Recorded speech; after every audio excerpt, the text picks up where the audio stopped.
I don't know when it started, or well, maybe I just don't want to remember. There are things that the mind buries, things that should stay buried. But something about shadows has always unsettled me. Not just the way they stretch long in the evening or shift under flickering streetlights, but the feeling that sometimes they watch. I first noticed it when I was 8.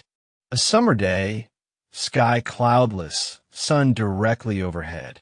No shadows anywhere except mine, and the one that wasn't supposed to be there.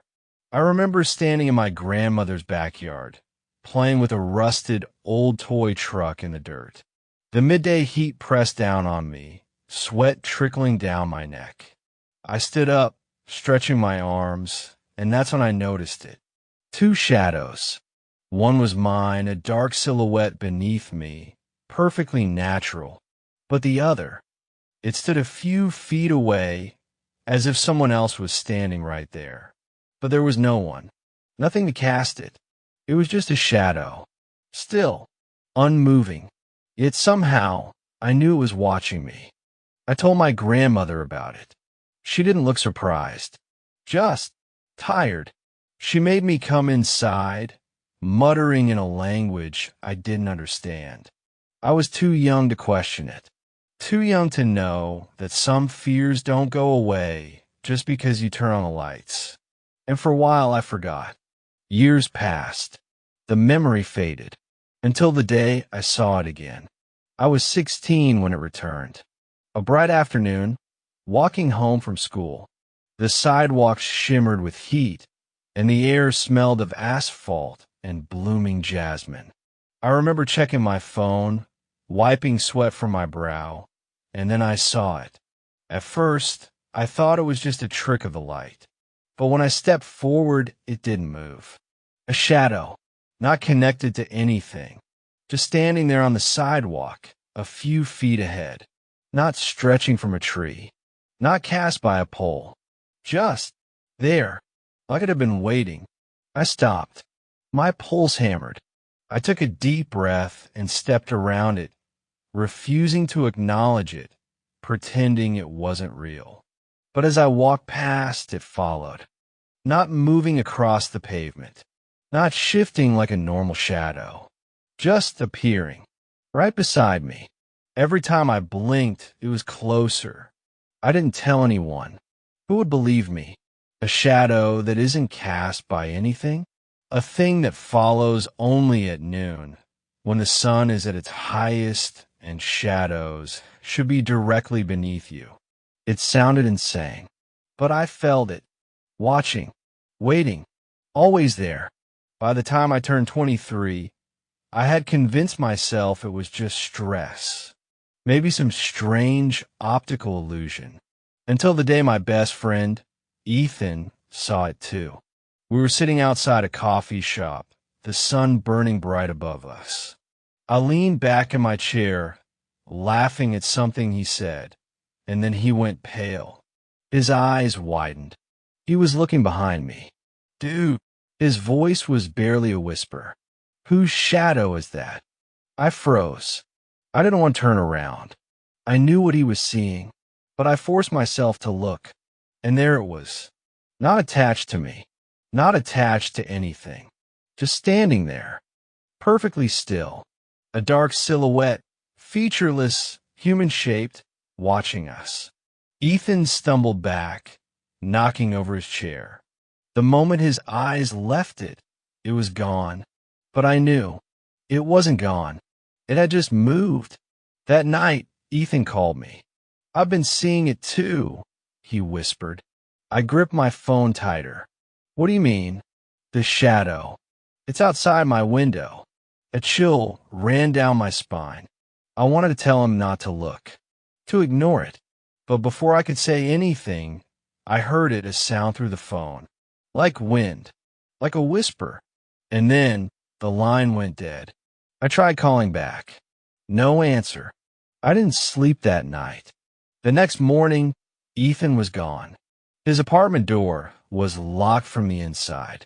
His phone was still on the coffee table. His car still in the driveway. No signs of struggle. No signs of him leaving. It was like he had vanished. The only thing left behind, a shadow. Not on the wall, not on the floor, but on the ceiling. A dark stain like something had been there. Watching, waiting, and then it had moved on. Ethan was never found. No evidence. No leads. Just another missing person. Another name on a list that no one would ever understand. But I knew the truth. I knew what took him, and I know it's still out there, waiting, watching, for the next person who sees it. Because once you notice it, once you acknowledge it, it will never stop following you. And one day, when the sun is high, and you see a shadow that shouldn't be there, you'll realize. It's already too late. I don't know how to explain what happened after Ethan vanished. I don't even know if I should, because putting it into words makes it real. And if it's real, then it can still find me. I wish I could say I was a good friend, that I went to the police, that I searched for him, that I did something, but I didn't, because deep down, I knew it was pointless. There was no normal explanation for what happened to Ethan. And the more I tried to make sense of it, the more I felt it watching me. The shadow. It wasn't just following me anymore. It was closer. I stopped seeing it just at noon. Now it was in my apartment, in the corner of my bedroom, at the end of my hallway, under my kitchen table, everywhere, never moving, never changing, just watching. I tried to convince myself it was in my head, that stress and grief were making me paranoid, that I was only seeing normal shadows cast by objects, my mind twisting them into something more. But there's something you have to understand about this thing. Normal shadows don't disappear when you turn off the lights. The first time I saw it in total darkness, I almost lost my mind. It was 3 a.m. I had been lying awake for hours, staring at the ceiling. The city outside was silent, the kind of eerie quiet that feels unnatural. No car horns, no distant sirens, just a heavy, oppressive stillness. I couldn't shake the feeling that I wasn't alone, that something was in the room with me. I turned over, facing the wall, forcing myself to close my eyes. And that's when I saw it. Not on the wall, not on the floor, but on the inside of my eyelids. A dark shape burned into my vision, like I had been staring at something too bright for too long. But it wasn't an afterimage, because when I opened my eyes, it was still there, at the foot of my bed, a perfect silhouette, darker than the night itself. I couldn't breathe, couldn't move. I felt my stomach twist, my muscles lock, my entire body screaming at me to run, but I couldn't. I couldn't do anything. Then it shifted, not like a normal shadow stretching across a wall. It tilted its head, like it was studying me. I don't remember what happened next. One moment, I was staring at it, paralyzed in terror. The next, I was waking up. Morning sunlight streamed through my window. My phone was still in my hand, as if I had tried to call someone in the night and passed out before I could. I checked my call history. No outgoing calls. Just a single missed call. From Ethan's number. My stomach dropped. It had to be some kind of glitch, right? A delayed call from before he disappeared. I tapped on it. The voicemail was 11 seconds long. I hesitated before pressing play. At first, there was only silence. Then a sound. Not breathing. Not static. Just something else. Something I can't even describe. Like a whisper inside my own head. A voice without words. A presence reaching through the phone and wrapping itself around me. I dropped the phone, my pulse hammering. That was the moment I knew. It wasn't done with me yet. Fear has a way of making you do desperate things. I spent the next few days scouring the internet, looking for anything that could explain what was happening. At first, I found nothing. Just generic articles on sleep paralysis and shadow people, none of which described exactly what I was experiencing. But then I found a name. The Noon Shadow. A handful of old forum posts. A few scattered mentions in obscure paranormal blogs. A story dating back decades, maybe centuries. People who had seen a shadow standing alone in the middle of a bright day. People who claimed it watched them. And people who had disappeared shortly after encountering it. Some posts have been deleted. Others ended abruptly, the author never posting again. But one message stood out. A post from 2004, written by someone named Daniel Holt. If you see the shadow at noon, never acknowledge it. Don't look at it directly. Don't talk about it. And whatever you do, don't let it follow you inside. Once it crosses the threshold, you're already dead. I read the post over and over again, my hands shaking. Because I knew it was already inside. I wasn't safe anymore. I needed to leave, to get out before it was too late. I grabbed my keys, my jacket, my wallet, and then I saw it. At the end of the hallway, between me and the front door, a solid shadow standing in the middle of the light. No features, no face, just darkness, watching me. It was closer now, closer than ever before. I felt something tighten in my chest. A voice in the back of my head whispering, "It's already inside." There was nowhere to go, nowhere to run. It was too late. I should have run. But where? No matter where I went, it would follow. The shadow had already crossed the threshold. It was inside now, and I finally understood what that meant. There was no escaping it. After that night, after the thing blocked the door, I stopped sleeping. I knew it was still there, watching me. I could feel its presence even when I couldn't see it. A crushing weight, like something unseen pressing against my chest, pushing me down. I tried to leave my apartment the next morning. I told myself if I got far enough away, maybe I could outrun it. Maybe it was still bound to my home. I was wrong. I made it down the stairs, into the street, into the bright, safe daylight, and there it was, standing in the middle of the road, a shape darker than anything around it, a void, absorbing light, absorbing everything, and no one else saw it. People walked right past it. Cars drove straight through it. It cast no shadow of its own, left no footprint, made no sound. But when I moved, it turned. It faced me, and then I heard my name, not out loud, inside my head, a whisper curling like smoke around my thoughts, settling in my bones. Ethan is gone, but you can still be saved. I ran. I didn't know where I was going, just away. The city blurred around me, faces turning into smudges of color, voices into distant echoes. My lungs burned, my legs ached, but I didn't stop. Not until I collapsed. Not until I realized where I was. I stood outside an old bookstore at the edge of town. It was the kind of place no one really noticed. The sign was half faded, the windows dark.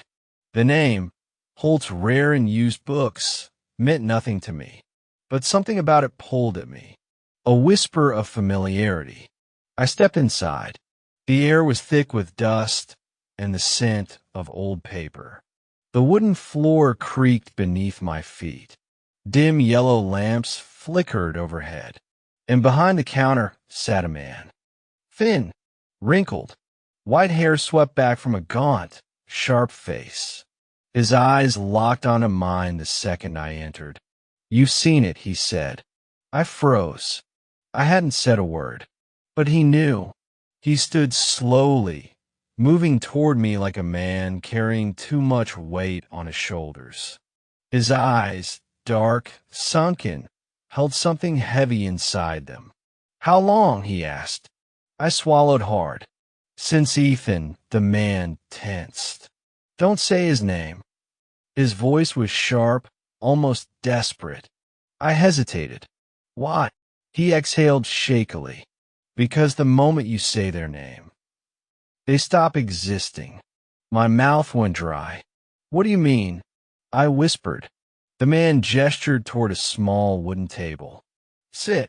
I did. He pulled out an old notebook, the pages yellowed, frayed at the edges.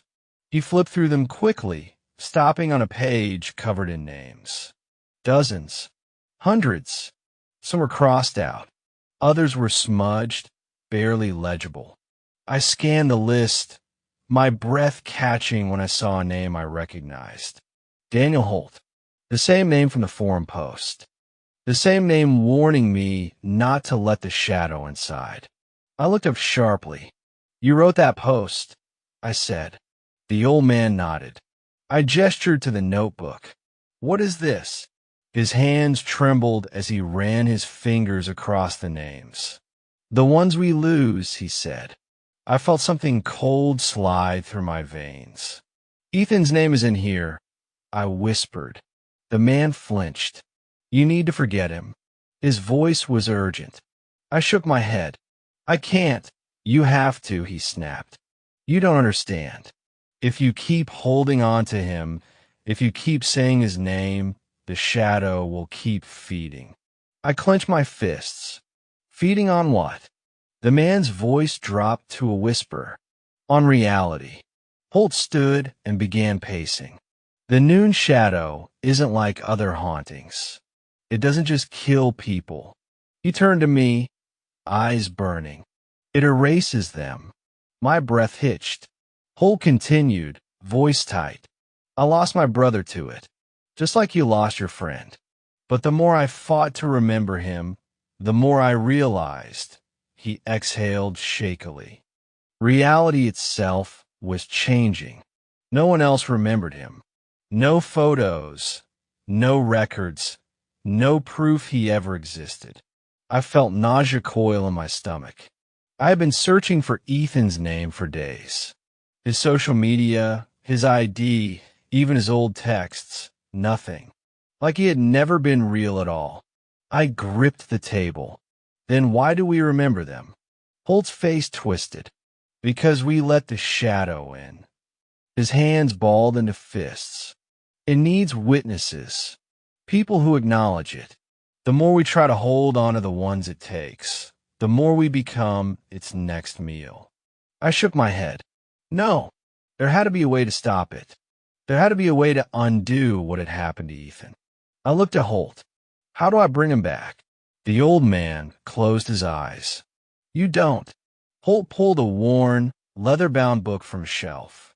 This is the only reason I'm still alive, he said, placing it in front of me. The cover was blank. The pages inside filled with strange symbols, diagrams, notes in handwriting that looked wrong, like the letters were bending away from the light. I barely understood any of it, except one phrase written over and over again in bold black ink. Do not look at it, Noon. I stared at Holt, but I already did. He looked at me for a long time. Then he sighed. Then it's only a matter of time. I never should have gone to that bookstore. I never should have looked for answers. Because now it knows me. Not just my face, not just my voice, it knows my thoughts. My fears. My weaknesses. And worst of all, it knows I want Ethan back. I sat in that dimly lit bookstore, staring at the leather-bound book Holt had placed before me. My fingers hovered over its cover, hesitant to touch it, like it might burn. The symbols inside didn't make sense. They twisted in ways ink shouldn't move. The words blurred when I tried to focus. But the warnings were clear. Do not look at it at noon. I clenched my fists. What happens if I do? Holt let out a slow, tired breath. You'll see what's behind the shadow. I swallowed hard. And what's behind it? His expression darkened. No one who sees it lives long enough to say. I should have stopped there. I should have taken the book, burned it, and tried to forget. But how could I forget Ethan? How could I just let him be erased? The moment I left the bookstore, I felt it again. The weight, like an unseen pressure against my shoulders, pressing me down. I walked faster. People passed me on the street, their faces indifferent. The city was moving as it always did, cars honking, conversations buzzing, life continuing. But I wasn't part of it anymore. I was in its world now. And then I saw him, a man in a gray suit standing at the far end of the sidewalk.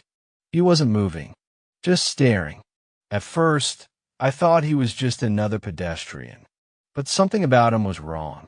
And then I realized he had no shadow. My breath caught. His lips parted slightly, as if he were about to speak. Then, in a voice identical to mine, he whispered, "Ethan is waiting." My body turned ice cold. I stumbled backward, nearly colliding with someone. The moment I looked away and back again, he was gone. I locked myself in my apartment that night, pulling the curtains closed, checking the locks twice. Then I sat at my desk and opened the book again. I flipped through pages of symbols, frantic, desperate for anything that could help, anything that could bring Ethan back. And then I found it, a list, names. Some were scratched out. Others were fading, like ink bleeding into the paper. And at the very bottom, written in ink so fresh it gleamed under the dim light, was Ethan Carter. My breath caught in my throat. He was real. I wasn't losing my mind. I traced my fingers over his name, my chest tightening. But then the ink started to disappear. Letter by letter, it vanished before my eyes, as if something were devouring it. I gasped and flipped the page, searching for any trace of him. Nothing. And then, right where his name had been, a new one appeared. Ethan is gone. The book slammed shut. I shoved it away, my pulse racing. My apartment felt smaller, the walls too close, the air too heavy. Then a knock. A slow, deliberate knock on my door. I froze. No one ever visited me this late. I stayed completely still, listening. Another knock. And then, from the other side, "Ethan is waiting." The same voice as before. My voice. A chill ran down my spine. I backed away from the door, my breath coming in quick, shallow gasps. The handle twisted. I grabbed the book and ran into my bedroom, locking the door behind me. Silence. For minutes. For hours. And then a single drawn-out whisper, "Midnight is not your time. Noon is." I didn't sleep that night. When the sun rose, I checked my apartment carefully. The door was still locked. There was no sign anyone had been inside. Maybe I imagined it. Maybe I was losing my mind. Then I went to the bathroom, and I saw the mark. On my wrist. A thin, black line, etched into my skin like an old scar. I rubbed at it frantically, but it wouldn't fade. My stomach twisted. I opened the book again, flipping through frantically until I found it. A drawing. A line just like mine. And next to it, 3 words, the first mark. Below that, another sentence. When you reach the third, it takes you. I stared at my reflection in the mirror, my pulse pounding. There were 2 marks left. I needed to find Holt. I grabbed the book and rushed out of my apartment, barely stopping to lock the door behind me. The city was already awake, bathed in golden morning light. The normalcy of it made me feel sick, like I was living in a different world than everyone else. I ran to the bookstore, heart hammering. But when I turned the corner, it wasn't there. The entire building was gone. The empty lot was filled with overgrown weeds, cracked pavement. like nothing had stood there for years. My chest tightened. Had I imagined him? No. The book was still in my hands. The warning was still fresh in my mind. But the street was different. I turned in slow circles, looking around. No sign of the bookstore. No sign of Holt. And then the air shifted. The sun dimmed, as if something massive had moved in front of it. I turned, and there, at the far end of the street, the man in gray stood again, still motionless, still without a shadow. But now he was smiling. And then, in a voice that wasn't quite mine, he whispered, "Noon is coming." I should have run. I should have turned away. But I didn't. I stood frozen, staring at the man in gray. His lips curled into something that wasn't quite a smile, wasn't quite human. His head tilted, slow and deliberate, and then he raised his hand and pointed at me. A single shadow stretched from his feet, not forward, not to the side, directly toward me. And then, as the world around me blurred, the shadow moved.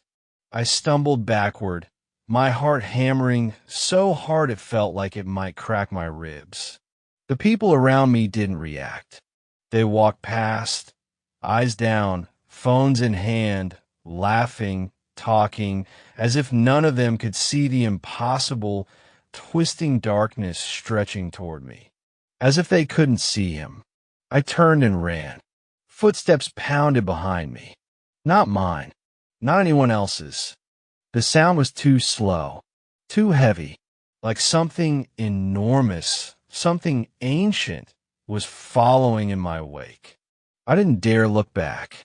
I sprinted down the street, pushing past confused pedestrians, nearly tripping over the curb.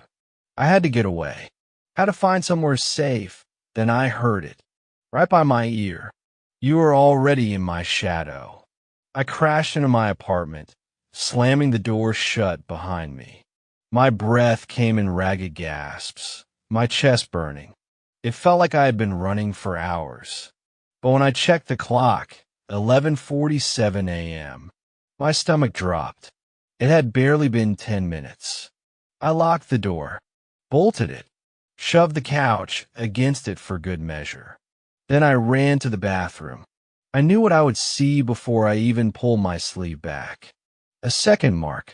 This one thicker, darker than the first. It didn't look like a scar anymore. It looked like a crack, like something inside me was breaking. I gripped the edges of the sink, my breathing uneven. One more. Just one more, and no, I wouldn't let it happen.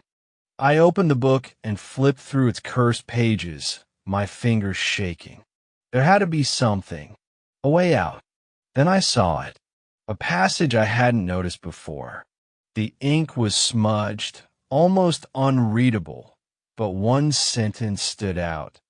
To break the curse, you must step into the shadow at noon. I recoiled. Step into it? That's what it wanted. That's what it had been waiting for. A trap. But if I didn't do anything, it would take me anyway. 11:55 a.m. The air in my apartment changed. The walls felt wrong. The space too wide, too empty. Like something was waiting just beyond sight, pressing against reality, trying to push through.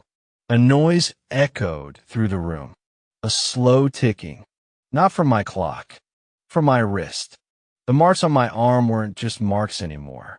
They were moving, like veins pulsing beneath the skin, like something was crawling through them. I clenched my fists. No more running. No more hiding. I grabbed the book, shoved it into my bag, and threw open the door, and the city was gone. The streets stretched wrong. Buildings curved at unnatural angles, their windows gaping black voids. There were no people, no cars, no sound, just the endless, suffocating silence. And the ticking, so loud now, coming from everywhere. I turned in slow circles, my breath quick and sharp. Then I saw him. The man in gray stood at the center of the empty road, his face still and expectant.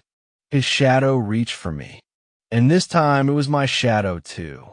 It stretched from my feet, merging with his until I couldn't tell where mine ended and his began.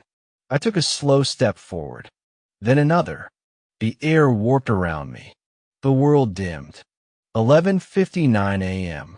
The sky turned black. The city cracked apart. And then the clock struck 12. I fell. Not forward, not down. I fell into the shadow. Darkness swallowed me whole, thick and suffocating, pressing against my skin like hands grasping, pulling, dragging me deeper. I tried to scream, but sound didn't exist here. There was no light, no time, just the endless, crushing blackness, and then a voice. Not mine, not his, Ethan's. You came for me. I gasped, twisting toward the sound. A faint glow flickered in the void, shifting, pulsing like a dying ember. I reached for it, and the darkness shattered. I woke up gasping. The sky was bright, the city normal. I was standing in the middle of a busy street, people passing by, cars honking as if nothing had ever happened. But my hands were shaking. I yanked back my sleeve. 3 marks. The third had appeared. Thin, final, a closed circle. My breath caught. A single sentence burned itself into my mind, as if whispered from some unseen place. You belong to the shadow now. I turned, searching the crowd, desperate, terrified, and then I saw him. Ethan, standing on the other side of the street, alive. His eyes locked onto mine. For a single, perfect second, relief flooded through me. But then, his face twisted in horror, and he whispered, "Run." A shadow moved behind him. Not a normal shadow. Not his. Mine. And then, the world went black. No one ever saw me again. Not the real me. I walk the streets now unseen. A shadow among shadows. At noon, I whisper in the ears of those who stand alone.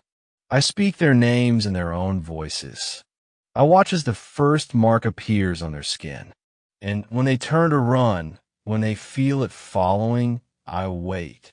Because I know they will step into the shadow. Just like I did. Just like you will. And when you do, you will see me. Waiting for you. At noon. Forever.